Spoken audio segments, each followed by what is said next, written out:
Everyone, very good morning to all of you. বাইরে ঝমঝমিয়ে বৃষ্টি পড়ছে আর আমার সকালের কাজ করতে করতে কিছু কথা মাথায় এসেছে যা আমি তোমাদের সাথে শেয়ার করব। এখন অনেক সময় অনেক রকম কথা মাথায় আসে, কিন্তু সেটা সঙ্গে সঙ্গে বলে না নিলে না পরে সেই কথাগুলো কিন্তু আর বলা হয় না। তো সেই জন্য কিন্তু আমি খুব তাড়াতাড়ি বলতে শুরু করে দিলাম কথাগুলো। তো এই কথাগুলো অবশ্যই সবাইকে শুনতে হবে এবং ভিডিওটা লাস্ট অবধি অবশ্যই দেখতে হবে। তো আমরা এখন নিউজ চ্যানেল খুললেই কি দেখতে পাচ্ছি, কলেজে কলেজে স্টুডেন্টদের মধ্যে কিন্তু একে অপরকে ডমিনেট করার যে প্রবণতা ক্রমাগত বেড়েই চলেছে। তো আমরা এত কষ্ট করে একটা বাচ্চাকে প্রত্যেক দিন কষ্ট করে মানুষ করার চেষ্টা করি এবং তাকে উন্নত করার চেষ্টা করি এবং তাকে স্কুলে পাঠাই।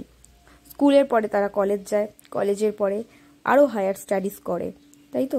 তো আমরা কি চাই? একটা সেফ ফিউচার চাই। তো পড়াশোনা তো পরে, আগে মানসিকভাবে তৈরি হোক বাচ্চারা, সেই দিকটা কিন্তু খেয়াল রাখা খুব জরুরি। আমরা ভাবি স্কুলে পাঠাচ্ছি, ভালো রেজাল্ট করছে, তো ওকে একদম ফার্স্ট ক্লাস যাচ্ছে সব।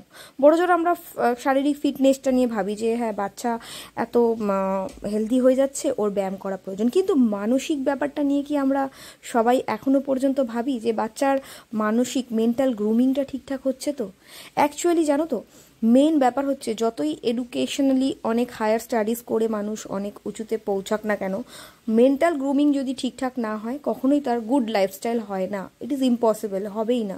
কারণ মানসিকভাবে একটা মানুষ যদি ঠিকঠাক তৈরি না হয়, নাকি তার পার্টনারের সাথে রিলেশনশিপ ভালো হবে, নাকি বাইরের মানুষজনের সাথে তার রিলেশনশিপ ভালো হবে।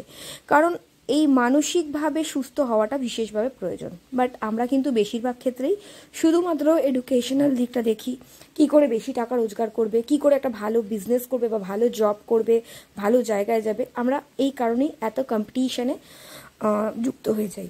তো বাচ্চাকে কিন্তু ছেলে মেয়ে বিভেদ না করে ছোটোবেলা থেকেই শেখাতে হবে যে প্রত্যেকটা কাজ সবার।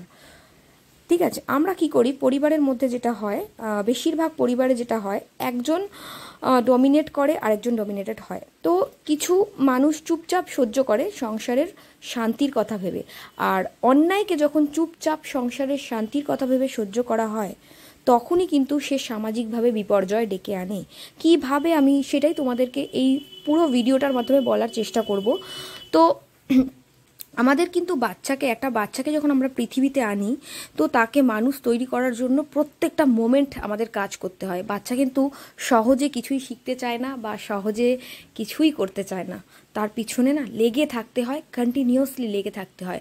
একটু তুমি ফোকাস এদিক থেকে ওদিক করলেই কিন্তু সব কিছু এদিক ওদিক হয়ে যায়। এটা দেখতে অনেকটা ইজি লাগলেও একটা মায়ের অনেকটা স্ট্রাগল থাকে একটা মানুষ তৈরি করতে, এবং তারপরেও সেই মা সবটা করার পরেও সাকসেস হবে কিনা সেটা অফকোর্স ঈশ্বরের হাতে, ভগবানের হাতে। কিন্তু আমাদের চেষ্টাটা করে যেতে হবে, হাত পা ছেড়ে বসে গেলে কিন্তু চলবে না। তো মানসিকতা বদলানোর সময় এসেছে। কেন এসেছে আমি বলছি। নিউজ চ্যানেল দেখলেই আমরা দেখতে পাচ্ছি যে কলেজে কলেজে কিন্তু এখন শুরু হয়েছে নানান রকম অত্যাচার স্টুডেন্টদের ওপরে, পড়ুয়াদের ওপরে পড়ুয়ারা অত্যাচার করছে।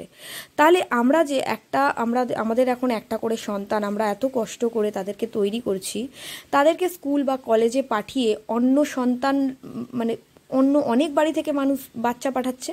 তো সবার মাঝখানে আমার বাচ্চাটা সেফটি থাকবে? তো আমার বাচ্চাকে তো আমি যথেষ্ট ভালো শিক্ষা দিই, কিন্তু সে কি সেফটি থাকবে? তাও সে অন্যায় না করলেও কি সে সেফটি থাকবে? এই প্রশ্নগুলো কিন্তু এখন আমাদের প্রত্যেকের মনে আসা উচিত। খালি শুধুমাত্র রেজাল্ট ভালো হচ্ছে না, ছেলে স্ট্যান্ড করছে বা মেয়ে অনেক ভালো ফল করছে, আমরা স্যাটিসফাইড না। আমাদের এখন চিন্তা করার দিন এসে গেছে যে মানসিকভাবে প্রত্যেকটা বাচ্চা সুস্থ। তো সেই জন্য কিন্তু আগে মেন্টাল গ্রুমিংটা বিশেষ করে প্রয়োজন। কোনটা ঠিক, কোনটা ভুল, কোনটা উচিত, কোনটা অনুচিত, সঠিক বিবেকবোধ ছোট্টবেলা থেকেই এগুলো শেখাতে হবে। এবং কিভাবে সেটা বাড়ি থেকে শিখবে, এই ভিডিওটাতে আমি তোমাদেরকে সেটাই বলার চেষ্টা করছি। দেখো, বাড়িতে কিছু মেম্বার্স, কিছু আমি লিঙ্গ নিয়ে বলছি না, অনেক ক্ষেত্রে মহিলারাও ডমিনেট করে, আবার কিছু ক্ষেত্রে পুরুষেরাও ডমিনেট করে। এক একটা ফ্যামিলির স্ট্রাকচার হয় এক এক রকম। এইবার সাপোজ আমি বলছি যে আর্নিং করছে, হয়তো সে বাড়ির মহিলাকে যা বলছে তাকে সেটাই শুনতে হচ্ছে, মানে ডমিনেট করছে। মহিলাটি তখন ভাবছে, মানে একটি বাচ্চার মা ভাবছে, আমার বাচ্চার ফিউচারের জন্য বা আমার পরিবারটাকে ঠিক রাখার জন্য আমি একটু সহ্য করি না, কি আছে, একটু সহ্য করলে যদি আমার সংসারটা ভালো হয়। কিন্তু দিনের পর দিন যদি অন্যায় সহ্য করে কেউ কোনো মানুষ, তাহলে কিন্তু সে শুধু তার পরিবারের ধ্বংস না, সামাজিকভাবে একটা বিপর্যয় ডেকে আনে। কারণ তার বাচ্চা দেখছে যে ও মাই গড, আমার বাবা বা আমার ফ্যামিলির যে মেম্বারটা ডমিনেট করে, আরে বাবা ইনি এত ডমিনেট করছে, সবাই সহ্য করছে, কি মজা, তো আমিও তাহলে এই রকমভাবেই ডমিনেট করব, আমাকেও সবাই সহ্য করবে। সবাই তো সহ্য করে না। যখন সেই বাচ্চাটি আস্তে আস্তে এই অন্যায় দেখতে দেখতে বড় হবে, অটোমেটিক্যালি সেও কিন্তু সেই অন্যায় করাই শিখবে। তখন কিন্তু তার মধ্যেও এই মেন্টালিটিটা তৈরি হয়ে যাবে যে হ্যাঁ আমি তো যা খুশি তাই করতে পারি। সে অপরপক্ষ সহ্য করবে, তখন সে বাইরে গিয়েও কিন্তু অন্যায়টা করবে। কিন্তু সব সময় তো আর সহ্য করবে না, না সবাই। ঘরে যেটা হয়ে সহ্য করে মানুষ, সেটা বাইরের মানুষ তো সহ্য করবে না। তখন কিন্তু সেই বাচ্চাটা বড় যখন হবে, সে যখন অন্যের ওপর অন্যায় করবে, অন্যায়ের বিরুদ্ধে প্রতিবাদ করবে, সে অন্য বাচ্চার ক্ষতিও করবে এবং নিজেরও ক্ষতি করবে। তো আমাদের কি করতে হবে, ঘরের মধ্যেই কিন্তু দেখাতে হবে যে হ্যাঁ কোনো অন্যায় যেমন আমি করব না, কোনো অন্যায় আমি মেনেও নেব না। এইভাবে কিন্তু আমাদের মানসিকভাবে নিজেদেরকে যদি আমরা সুস্থ রাখতে পারি, তবেই কিন্তু আমরা একটা সুস্থ বাচ্চাকে মানুষ করতে পারবো। চেষ্টা তো করতেই পারি, তাই না? চেষ্টার কোনো বিকল্প নেই, বাকিটা ঈশ্বরের হাতে। যদি ভালো কিছু আমরা করি, ভালো চিন্তা করি, ঈশ্বর ভালোই করবেন। যাতে কারোর কোনো ক্ষতি না করি, এবং ছোট্ট থেকেই বাচ্চাদের মধ্যে, ছেলে মেয়ে সবাইকে সমানভাবে শেখাতে হবে কোনটা ঠিক কোনটা ভুল। অন্যায়কে কখনো মুখ বুজে ঘরের মধ্যেও মেনে নেওয়া উচিত না।